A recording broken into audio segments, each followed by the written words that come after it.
이렇게 이기는 삶이라는 제목으로 하나님 말씀을 선포하겠습니다. 여러분, 하나님 아버지께서 구원받은 이후에 하나님의 자녀들에게 주시는 최고의 카리스, 은혜, 선물, 그것이 뭐라고 그랬죠? 주여, 지금 이제 6번째 시리즈 설교를 하는데 그냥 답이 그대로 나와야 되는데, 하나님이 구원받은 자녀에게 주시는 최고의 선물, 은혜가, 첫 번째 은혜는 예수님을 우리에게 보내주신 거예요. 할렐루야. 이게 최고의 첫 번째 은혜. 두 번째는 뭐죠? 성령님을 보내주시는 것입니다. 할렐루야. 성령을 주시는 거예요. 이게 정말 여러분 깨달아지고 믿어지는 은혜가 있기를 바랍니다. 왜냐하면 성령이 우리의 보혜사이시기 때문입니다. 보혜사, 파라크레토스. 성령은 우리 곁에 와서 우리를 도와주시는 분이십니다. 하나님 아버지에게 부르심을 받고 하나님의 자녀들에게 와서 곁에서 우리가 천국 갈 때까지, 구원받은 이후 천국 갈 때까지 우리의 모든 것을 도와주시는 우리의 보혜사이십니다. 이게 하나님이 주시는 최고의 구원받은 이후의 은혜입니다. 그래서 구원받은 성도들은 이 땅에 사는 동안에 보혜사 성령님과 함께 살아야 합니다. 성령 충만해서 성령에 사로잡혀 성령이 주시는 능력으로 사는 것이 그리스도인의 삶인 것입니다. 우리가 성령 충만하여 성령에 사로잡혀 살면 하나님 아버지께서 준비하시고 예배하신 주 안에서 풍성한 삶을 살 수 있습니다. 그게 바로 하나님의 자녀됨의 권세를 누리며 사는 거예요. 하나님, 우리가 이 땅에 사는 동안에 이 자녀됨의, 하나님의 자녀됨의 권세를 주 안에서 누리며 살기를 원하십니다. 그래서 보혜사 성령 하나님을 보내주신 거예요. 그것을 깨닫고 경험하고 누리며 살라고 보혜사 성령을 오늘 보내주신 것입니다.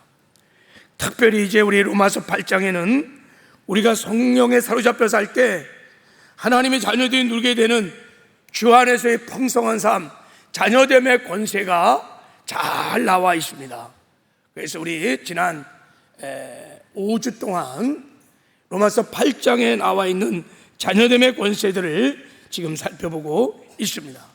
자, 우리가 성령에 사로잡혀 살면 첫 번째, 죄를 이기는 거룩한 삶을 살 수 있습니다. 누가 감히 죄를 이길 수 있겠어요? 이 땅에서 타락한 세상에서 거룩한 삶을 살 수 있겠어요? 우리가 성령에 사로잡혀 성령과 동행하면 거룩한 삶을 살아내게 될 줄을 믿습니다. 놀라운 자녀됨의 권세. 두 번째는 우리가 이 땅에 사는 동안에 말씀을 지켜가는 의로운 삶을 살 수 있습니다. 성령 충만하면 말씀대로 살아갈 수 있습니다. 그리고 우리가 성령에 사로잡히면 육신의 소욕을 이기는 승리의 삶도 살 수 있습니다. 우리의 모든 육신, 혈기들, 부정적인 생각들, 악한 생각들, 모든 탐욕들 다 이길 수 있습니다. 성령 충만하면 넉넉하게 성령의 능력으로 이길 수 있습니다. 그리고 우리가 성령에 사로잡혀 살면 하나님을 아바 아버지라 부르는 놀라운 권세들을 누리며 살 수 있습니다. 예수 이름으로 구하면 하나님이 응답하시고 여러분 아바 아버지를 부르는 권세들을 누리며 살 수 있어요. 그리고 성령에 사로잡혀 살면 우리가 하나님의 상속자가 되는 권세를 누리며 삽니다. 이 땅에서도 천국을 맛보며 누리며 살다가 천국에 들어가는 영광을 얻게 될 것입니다. 이게 예수 그리스도 안에서 하나님께서 예비하신 풍성한 삶이에요. 자, 오늘은 이제 6번째로 자, 우리 한번 같이 읽어보겠습니다. 시작. 성령에 사로잡혀 사는 자는 연약함을 넉넉히 이기는 삶을 삽니다. 바라기는 오늘 말씀을 잘 듣고 성령 충만하여 성령에 사로잡혀 우리의 모든 연약함을 넉넉히 이기는 승리의 삶을 살아가시는 저와 여러분 되기를 주님의 이름으로 축복합니다. 오늘 본문의 말씀을 보면 하나님이 우리에게 보혜사 성령을 보내주신 것은 왜 보내주셨느냐? 우리의 연약함을 도와주시기 위해서 보내주셨다는 거예요.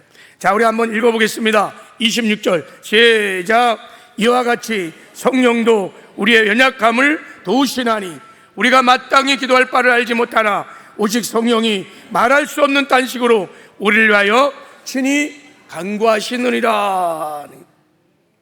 우리가 너무너무 연약하기 때문에 그 연약함을 도와주라고 하나님이 보혜사 성령 하나님을 보내주신 것입니다. 이 말씀은 전제가 뭐냐면 우리가 인간이 너무너무 연약하다는 거예요. 부족하다는 거예요.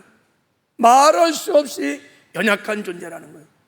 여러분, 내 자신이 참 연약하다, 부족하다, 여러분 그렇게 생각을 하십니까?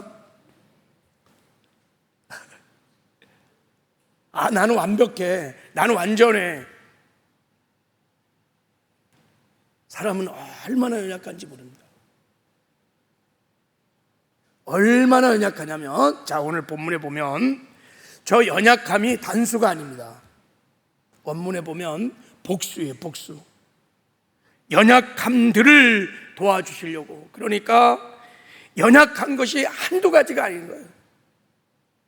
머리부터 발끝까지 연약하고 부족한 투성이라는 거예요. 저게 인간이 연약하다는 거예요. 그래서 시편 22편 15절에 보면 다윗이 자기를 가리켜, 정말 다윗은 자기를 알았어요. 인간의 연약함을 알았어요. 그래서 뭐라고 그러냐? 자기를 가리켜 질그릇 조각과 같다 그랬어요. 내 힘이 말라 질그릇 조각 같고 그랬어요. 자기가 질그릇 조각 같다는 거예요. 여러분, 질그릇은 얼마나 깨지기 쉬운지 몰라요.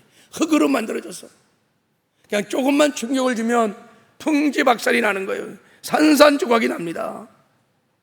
사람은 질그릇처럼 그렇게 연약한 존재다. 사도 바울도 자기를 질그릇에 비유했어요. 이게 인생을 제대로 아는 사람들의 고백이 질그릇 같다는 거예요. 인간은 어떤 영역에서는요, 만물의 영장이라고 하지만 작은 미물보다도 못하는 경우가 있어요. 여러분, 타이타닉 영화를 보면요, 배가 가다가 빙산에 툭툭툭 부딪히면서 배가 막 점점 갈라져요. 물이 막 새 들어오는 거예요. 그럴 때 여러분, 그 배에 있었던 쥐새끼들이 막 움직입니다. 벌써 쥐새끼들은 배가 지금 파손될 거라고 예견하고 막 살 길을 찾는 거예요.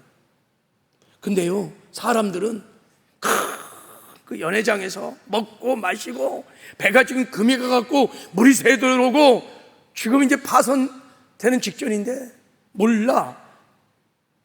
야, 만약에 쥐새끼들이 그렇게 막 술을 막 퍼먹고 배가 지금 금이 가서 막 파손될 직전인데 그걸 보고 뭐라고 생각할까요?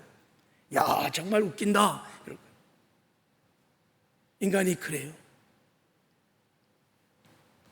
개미란 놈은 홍수가 날 것을 미리 알고 집을 나무 꼭대기에 옮긴다고 합니다. 인간은 홍수를 예측하지 못해서 얼마나 지금까지 역사 이래 얼마나 많은 고통을 당하는지 몰라요. 얼마나 많은 사람이 죽은지 몰라요. 근데 개미는 정확하게 예측을 하고 다 피한다는 거예요. 그래서 인간은 어떤 면에서 어떤 영역에서는 제가 미물마도 못하는 연약함이 우리에게 있어요. 우리는 내일을 한치도 몰라요. 이 시간 이후에 우리는 아무도 몰라요. 무슨 일을 할지. 그렇게 여러분, 우리는 연약해요. 우리 육신은 얼마나 연약합니까? 지난 코로나 팬데믹 3년 동안에 야, 그 작은 바이러스 하나를 인간이 감당을 못해. 그 작은 바이러스가 온 지구촌을 그냥 셧다운 시켜버렸어요. 그렇게 인간이 무능력한 겁니다. 눈에 보이지 않는 병균 안에 평생 병원 시설지지 않았던 장정이요, 하루아침에 퍽 하고 쓰러져. 병원 한번 가보십시오. 여러분, 우리가 잘 아는 알렉산더 대왕이요, 33세 나이에 세계를 정복한 대단한 사람입니다. 그가 여러분 저 서유럽까지, 그리스까지, 그리고 저 인도까지 점령했습니다. 북아프리카 전 반을 다 정복했습니다. 30 나이에, 어린 나이에. 야, 대단한 사람입니다.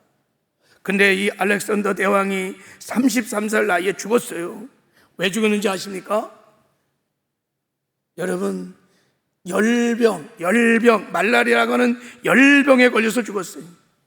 근데 이 말라리아는 여러분, 이 열병이 왜 걸리냐면요, 모기가 옮기는 거예요. 주로 모기가. 근데 여러분, 알렉산더 대왕을 지키기 위해서 얼마나 수호 군대가 많았겠어요. 막 층층 막 계속 지켰을 거예요. 그리고 건강을 하기 위해서 얼마나 좋은 음식을 날마다 먹었겠어요. 그런데요, 이 모기 하나를 막지 못했어요. 그래서 죽은 거예요. 그렇게 인간은 연약합니다. 심리적으로, 정신적으로는 얼마나 연약할까요? 야, 요즘은 사람들이 부끄럽다고 죽고, 억울하다고 죽고, 애인에게 배신당했다고 죽기도 하고, 1등 하던 아이가 2등 했다고 죽고, 왜 이렇게 쉽게 무너지는지 몰라요. 누군가의 눈짓 한 번에 마음이 무너집니다. 조그만한 근심 걱정 때문에 밤잠을 이루지 못합니다. 조그만한 자존심 건드려지면 분노합니다. 얼마나 약한지 모릅니다. 넘쳐도 문제고 모자라도 문제고, 사랑을 너무 많이 받아도 빈약하고, 사랑을 덜 받아도 문제가 되고, 돈이 너무 많아도 타락하고, 돈이 너무 없어도 비굴하고, 교회 안에서도 그릇도 안 되는 사람이 은혜를 너무 많이 받아도 문제이고, 은혜를 못 받아도 문제고. 그래서 하나님이, 제가 이렇게 보니까 그냥 그릇만큼, 체질의 만큼 은혜를 주시는 거야.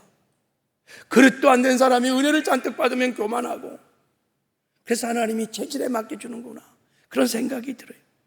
영적으로는 얼마나 연약합니까? 얼마나 쉽게 시험 들고, 얼마나 쉽게 죄를 짓고, 얼마나 쉽게 우리 믿음이 한순간에 무너지는지.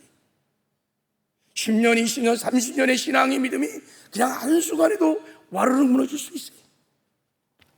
특히 오늘 본문에 보면 예수를 믿는 하나님의 자녀들이 얼마나 연약한지를 말씀하고 있어요. 로마서 8장에는 죄를 이기고 거룩한 삶을 살아야 되는데 늘 넘어지고 죄를 짓는 거예요. 죄라는 것을 알면서 습관적으로 반복해서 짓는 거예요. 거룩한 삶을 살아 성화의 구원을 이루어 우리가 천국에 들어갈 수 있는 것을 알고 있는데 죄를 이길 수 있는 힘이 없는 거야. 그러니까 너무 괴로워. 죄의 자리에서 탄식하고 있다고 말하고 있다. 예수님이 말씀하셨어요. 너희가 바리새인과 석인가보다 낫지 아니하면 결단코 천국에 들어갈 수 없다.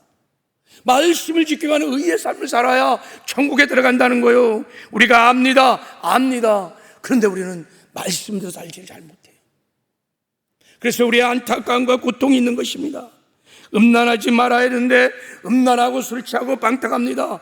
충성을 다해야 되는데 따르지를 못해 게으르고 나태합니다. 너무너무 약해. 그 실패의 자리에서, 불순종의 자리에서, 불충의 자리에서 우리는 탄식합니다. 오라 나는 공고한 사람이로되 누가 이 사망의 몸에서 나를 건져내랴. 이게 저의 탄식이고 여러분의 사실은 탄식인 거예요. 여러분, 우리가 구원을 받았어요. 정확히 말하면 영의 구원을 받았어요.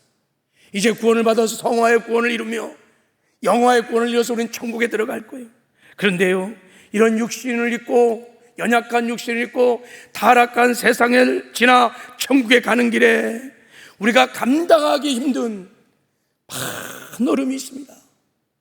마귀의 미혹도 있고요, 시험거리는 얼마나 많은지, 힘든 일도 많아서 자꾸 넘어지고 쓰러집니다. 그래서 우리는 죄의 자리에 주저앉아서 날마다 탄식할 수가 없어. 그래서 오늘 본문에도 이렇게 말하는 것입니다. 여러분, 성령의 처음 익은 열매는 우리까지도 속으로 탄식하여 양자될 것 곧 우리 몸의 속량을 기다리나니. 이게 무슨 말입니까? 우리가 구원을 받아서요, 천국을 선물로 받았어요. 법적으로는 하나님이 그렇게 우리에게 천국을 기업으로 물려받았어요.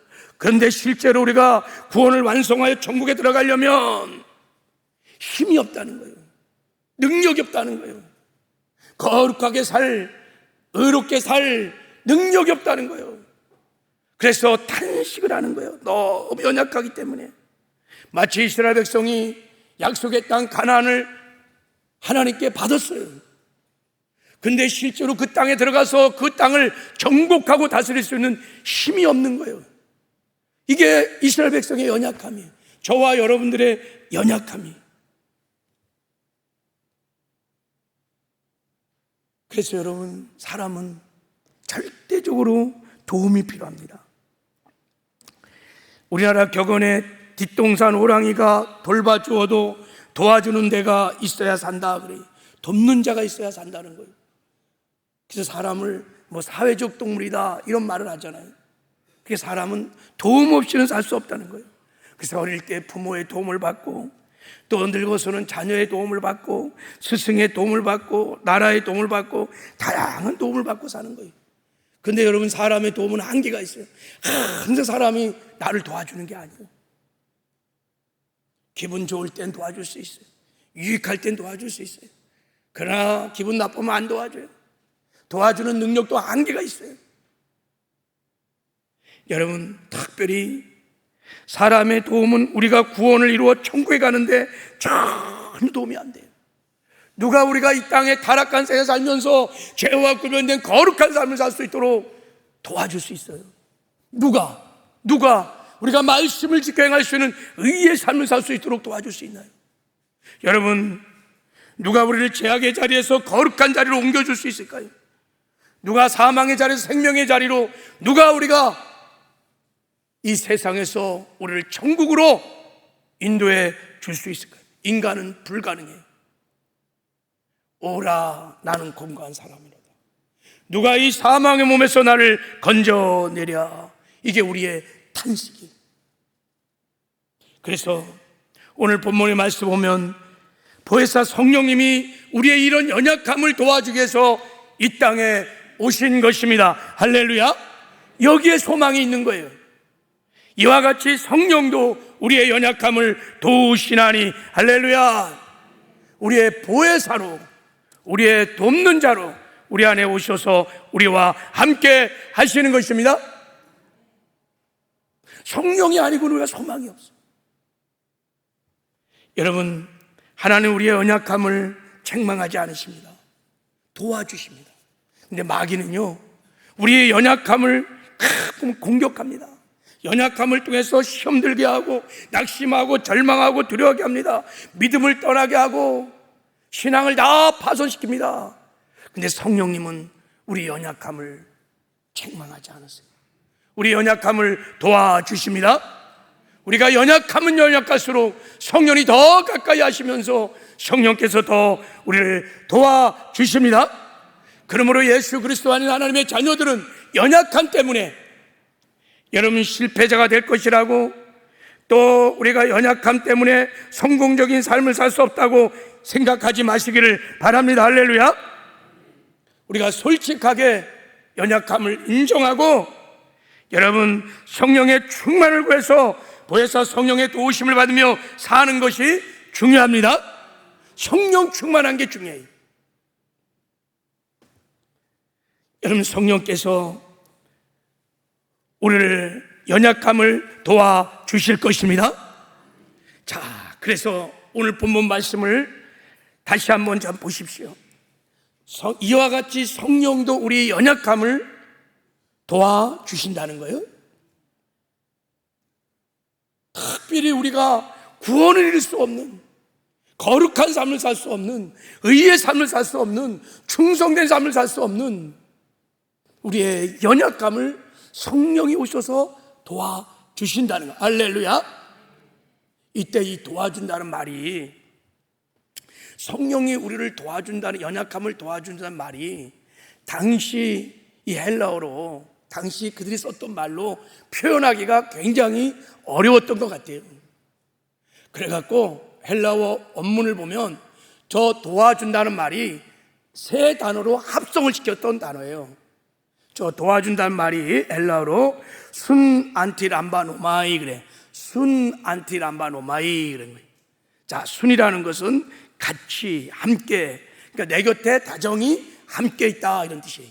그러니까 성령께서 우리 곁에 오셔서 우리와 다정히 함께 있다는 거예요. 그 다음에 엔티, 반대편, 건너편, 내가 갈 수 없고, 내가 할 수 없고, 내 힘으로 감당할 수 없는 저 건너편, 이런 뜻이에요. 그리고 람바노마이는 번쩍 들어 옮겨주다는 거예요. 그러니까 성령이 도와준다는 말을 순 안티 람바노미를 풀어보면 성령님이 늘 내 곁에 함께 계시면서 반대편에 내가 갈 수 없는 곳으로 번쩍 들어서 옮겨 주신다는 거예요. 할렐루야. 여러분, 사망에서 생명으로 갈 수 없어요. 성령께서 사망에서 우리를 번쩍 들어 생명으로, 지옥에서 천국으로 갈 수 없어요. 성령께서 우리를 번쩍 들어 지옥에서 천국으로, 죄의 자리에서 번쩍 들어 우리를 거룩한 자리로, 실패의 자리에서 우리를 번쩍 들어서 성공의 자리로. 할렐루야. 순 엔티 람바노마이. 자, 우리 이 단어를 좀 이야기해서, 자, 한번 이 그림 좀 보세요. 전에 부산의 해운대에서 초고층 고급 오피스텔에서 불이 났어요. 불이 4층에서 불이 났거든요. 그러니까 불이 막 타오르니까 사람들이 어디로 도망을 갔냐면 옥상으로 올라간 거예요. 옥상. 저 여러분이 보는 좌측 옥상으로 올라갔어요. 근데 불이 계속 타오르니까 옥상이 가장 위험한 곳이 된 거예요. 저 그대로 있으면 다 죽은 거예요. 안전을 위해서 찾아 올라갔는데 옥상이 더 위험한 거예요. 그때 절대절명의 위기 속에서 119 소방 헬기가 옥상에 있는 사람을 발견하고 탕탕탕탕탕 하고 날아가고 옥상에 있는 사람들을 다 태워서 안전한 곳으로 옮겨줬어요. 사망에서 생명으로. 성령이 119 헬기처럼, 119 구조대원처럼 순 안티람바노마이, 우리를 사망의 자리에서 번쩍 들어서 생명의 자리로 옮겨 주십니다. 불행에서 행복으로, 저 지옥에서 천국으로 우리를 번쩍 들어 옮겨 주십니다. 이게 성령이 도우신다는 뜻이에요. 여러분을 지금 세상에서 성령께서 번쩍 들어서 지금 예배 자리에 옮겨 놓으신 거야. 여러분, 아멘이세요? 여러분, 하나님의 은혜로 우리가 와서 예배하는 거예요. 하나님의 은혜로 기도하고, 하나님의 은혜로 우리가 신앙생활하고, 하나님의 은혜로, 성령의 은혜로 마침내 우리가 천국에 들어갈 것입니다. 순 엔티라마노마이의 성령의 도우심으로. 그래서 하나님은 우리 자녀들이 성령 충만하기를 원하십니다. 할렐루야. 여러분의 연약함 자리에서 절망하고 낙심하고 두려워하지 마십시오. 보혜사 성령님을 구하시길 바랍니다. 절망의 자리, 낙심의 자리, 실패의 자리, 죄의 자리에서 성령을 인정하고 환영하고 모셔드리길 바랍니다. 성령의 충만함을 구하십시오. 그러면 성령께서 번쩍 들어서 옮겨주시는 은혜를 베풀어 주실 것입니다.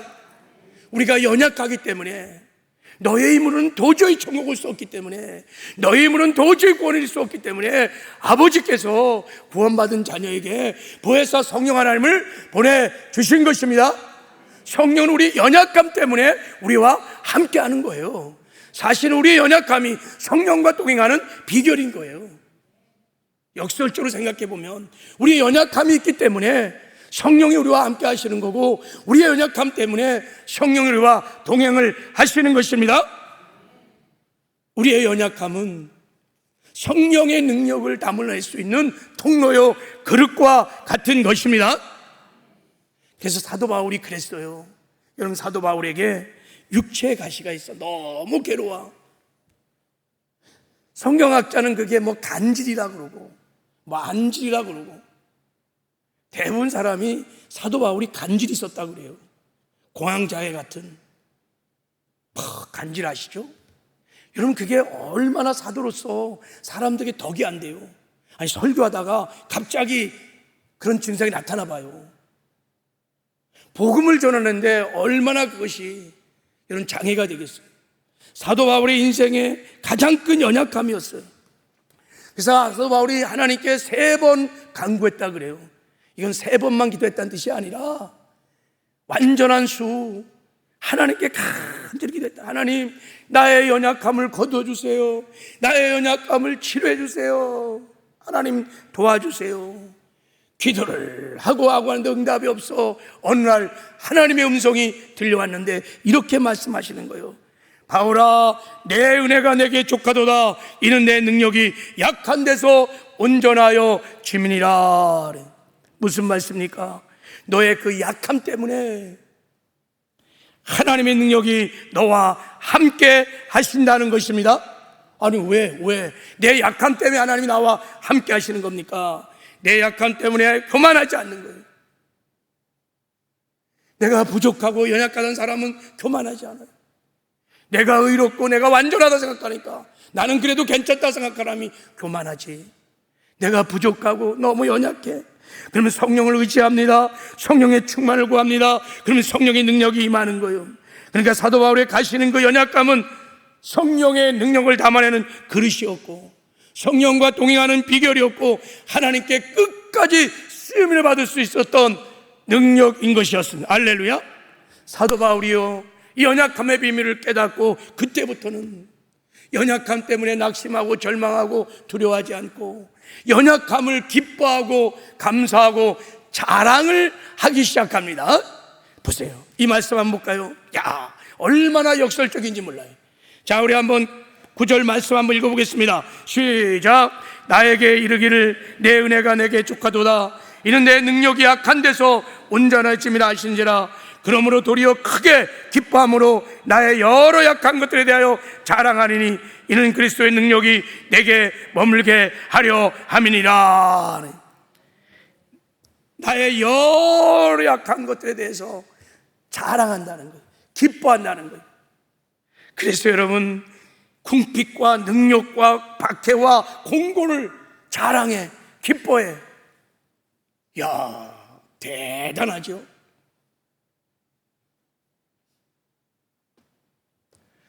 성령이 우리의 연약함을 도우신다는 순 안티람바노마이의 은혜를 아는 사람. 그래서 연약한 가운데 낙심하지 않아요. 절망하지 않아요. 두려워하지 않아요. 원망 불평하지 않아요.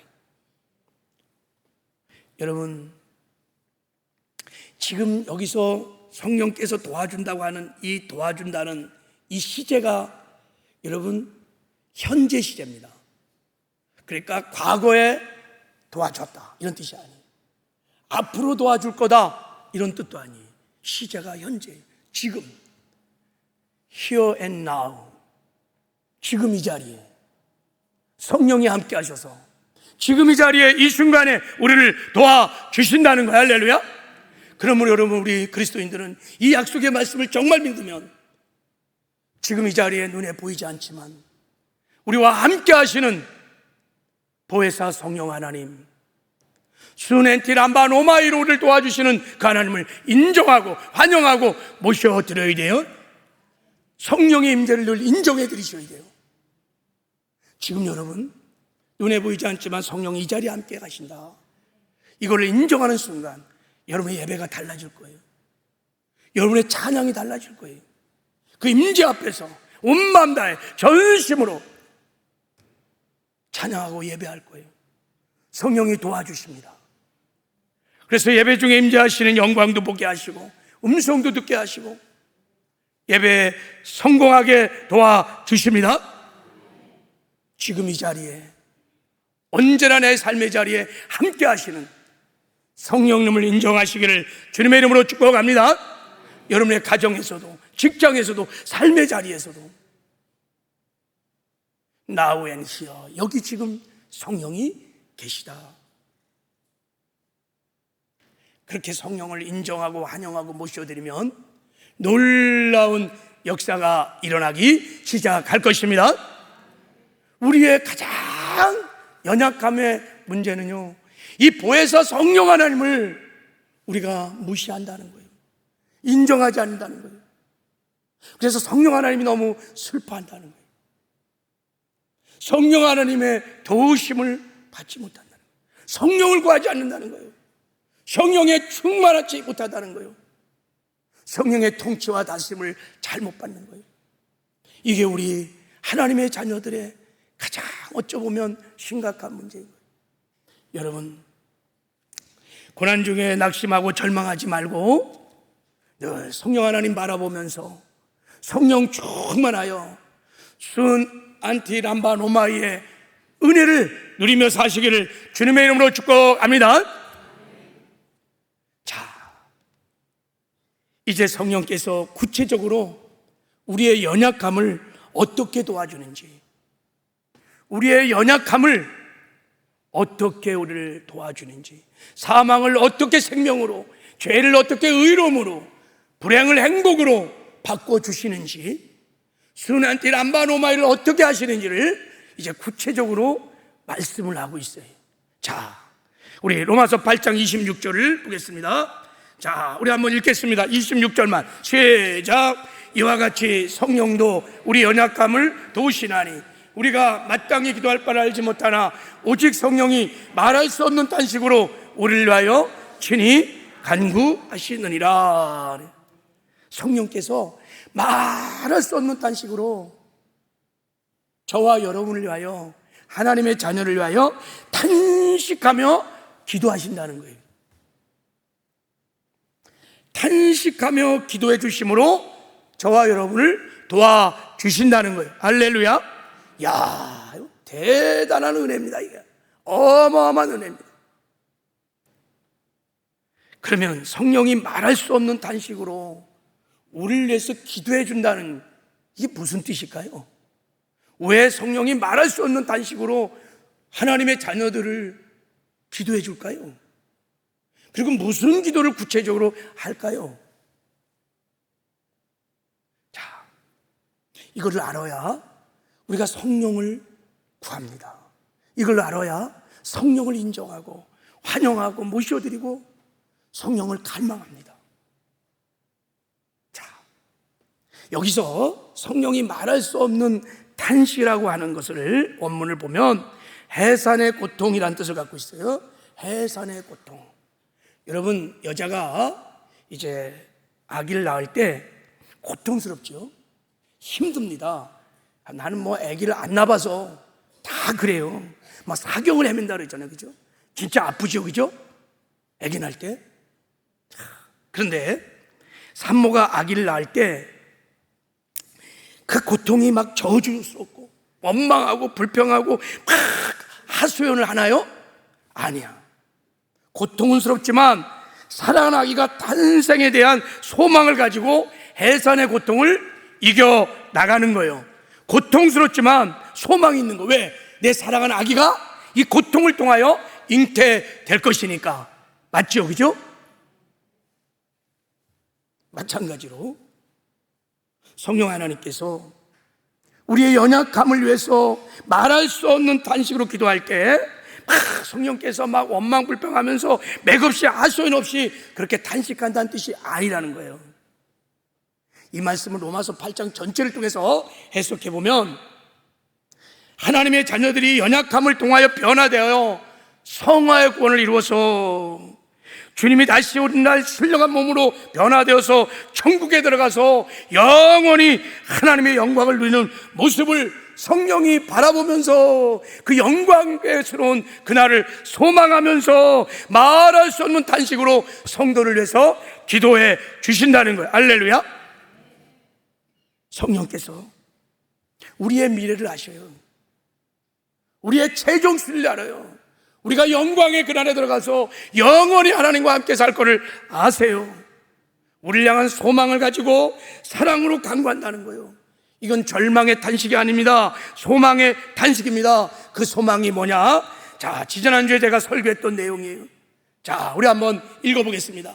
자, 시작. 자녀이면 또한 상속자, 곧 하나님의 상속자요 그리스도와 함께한 상속자니 우리와 그와 함께 영광을 받기 위하여 고난도 함께 받아야 할 것이니라. 생각한데 현재 고난은 장차 우리에게 나타날 영광과 좋게 비교할 수 없도다. 좋기는 없어.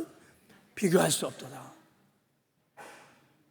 여러분, 우리가 하나님을 아바 아버지라고 부르는 순간 우리가 하나님의 자녀야. 자녀는 상속자야. 상속자인데 예수 그리스도와 공동 상속자야. 주님 다시 오시는 날 우리가 신령한 몸으로 예수님처럼 다 변해서 아버지가 예비하신 하나님의 나라 천국에 들어가서 그 아버지의 영광을 영원히 누리며 살게 될 것입니다. 그런데 그날이 아직 안 왔어. 우리가 그날을, 그 영광을, 그 나라를 준비해야 돼요. 어떻게? 예수 그리스도와 함께 영광을 받게 하여 고난도 함께 받아야 된다는 거예요. 왜? 그 영광의 나라를 기업으로 물려받으려면 왜 우리는 고난이, 연약함이 있어야 돼요? 왜 고난과 연약함을 당해야 돼요? 그것은 여러분, 하나님께서 우리의 고난과 연약함을 통해서 우리를 변화시키는 거예요. 하나님의 아들 예수 그리스도를 닮아가게 하는 거예요.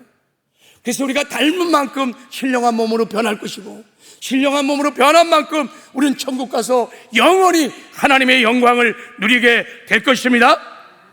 성령은 이것을 알아요. 그래서 연약한 가운데, 고난주 가운데 고통을 당하고 있는 하나님의 자녀들을 바라보면서 말할 수 없는 탄식으로 기도를 해 주시는 것입니다. 근데 고통을 당하는 우리는, 연약한 우리는 이걸 몰라. 이렇게 기도를 못해. 그래서 오늘 말씀하시잖아요. 마땅히 너희가 빌바를 알지 못하니. 성령께서 말할 수 없는 탄식으로 우리를 위해서 기도해 주십니다. 여러분, 우리가 인생을 살아가면서 연약함 때문에 죄악의 자리에서 술 취함과 방탕과 음란함들, 교만하고 이기적이고 탐욕적이고 욕심 때문에 탄식하고 온갖 불의의 죄악으로 괴로워하고 탄식할 때 마땅히 어떻게 기도할 줄을 모른다는 거야. 그래서 성령께서 그 고난을 통해서 변화시켜 가시는, 그래서 장차 하나님 나라를 영광으로 물려받을 그날을 소망하면서 성령께서 말할 수 없는 탄식으로 저와 여러분을 위해서 기도해 주신다는 거. 할렐루야. 그러면 우리가 연약 가운데, 고난 가운데 있을 때 구체적으로 성령은 말할 수 없는 탄식으로 무슨 기도를 할까? 예, 이제 답이 나왔어요. 자, 27절을 한번 보겠습니다. 자, 우리 27절을 한번 읽겠습니다. 시작. 마음을 살피시니가 성령의 생각을 하시나니 이는 성령이 하나님의 뜻대로 성도를 위하여 간구하심이라. 성령이 하나님의 뜻대로 간구하신다는 거야. 하나님의 마음을 알아, 하나님의 뜻을 알아서 성령이 우리가 연약 가운데 있을 때 말할 수 없는 탄식으로 하나님의 뜻대로 간구해 주신다는 거예요.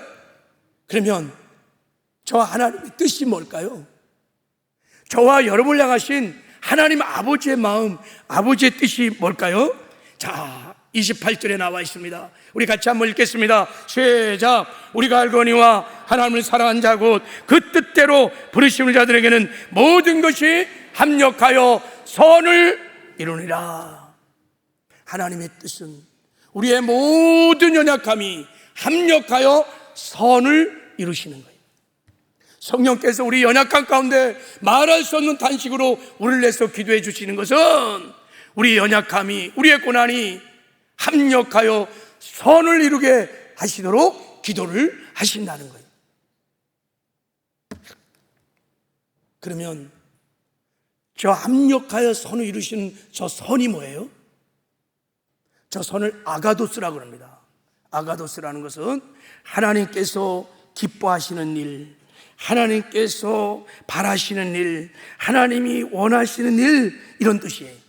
그럼 하나님이 가장 원하시는 것, 가장 바라시는 것, 자녀인 저와 여러분을 향해서 하나님이 가장 원하시는 것이 뭘까?